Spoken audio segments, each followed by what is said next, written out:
And Arab leaders have adopted an Egyptian reconstruction plan for Gaza that will cost $53 billion and avoid displacing Palestinians from the enclave. This in contrast to US President Donald Trump's widely condemned proposal to take over the territory and displace its people. Egypt's reconstruction plan for Gaza is a 112-page document that includes maps of how the region will be redeveloped. With housing development, gardens, community centers, the new Arab plan will unravel in 3 phases, including an early recovery stage of around 6 months in the first phase. That would be to clear rubble and unexploded ordnance. The first phase would cost $3 billion, during which 1.2 million people will be moved into temporary housing units. The next phase will last until 2027, in which permanent housing and utilities will be rebuilt, and Gaza's surface area will be expanded into the sea. This phase will cost $20 billion. In the last phase, running until 2030, industrial zones, a fishing port, a seaport, and an airport will be built.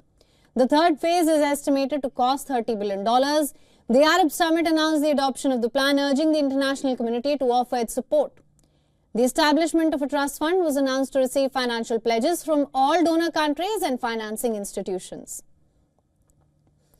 Egyptian President Abdel Fattah al-Sisi had said the plan will ensure Palestinians remain on their land. And according to the Arab plan, Gaza will be run temporarily by the Administrative Committee of Independent and Personal Technocrats under the umbrella of the Palestinian government.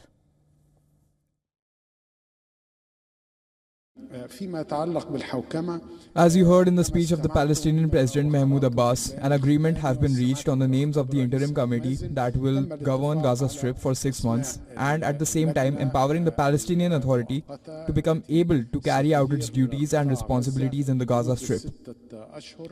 This committee is non-partisan, that does not belong to any faction. Palestinian leader Mahmoud Abbas said a working committee had been formed to prepare for the Palestinian Authority to resume its role in Gaza.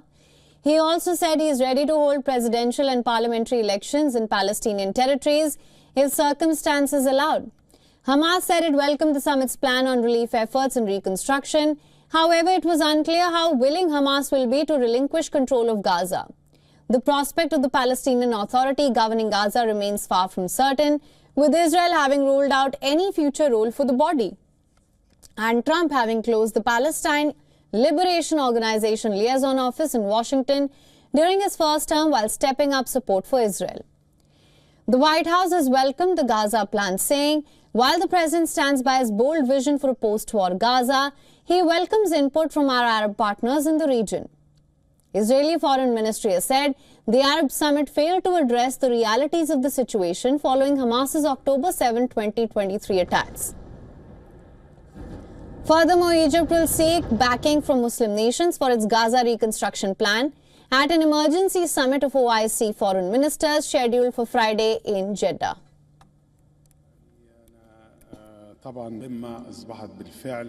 هي مخرجات عربية. The next stage of the plan is to gain more support for it after the Arab Summit approved it. We will head next Friday to the Islamic Conference, which will also include the foreign ministers of 57 countries, and among the points of discussion is this plan, and thus we hope it will be adopted from the broader framework, which is the Arab-Islamic framework, and then we will also head to Europe, the United States and Japan for more support. أيضا سنتوجه إلى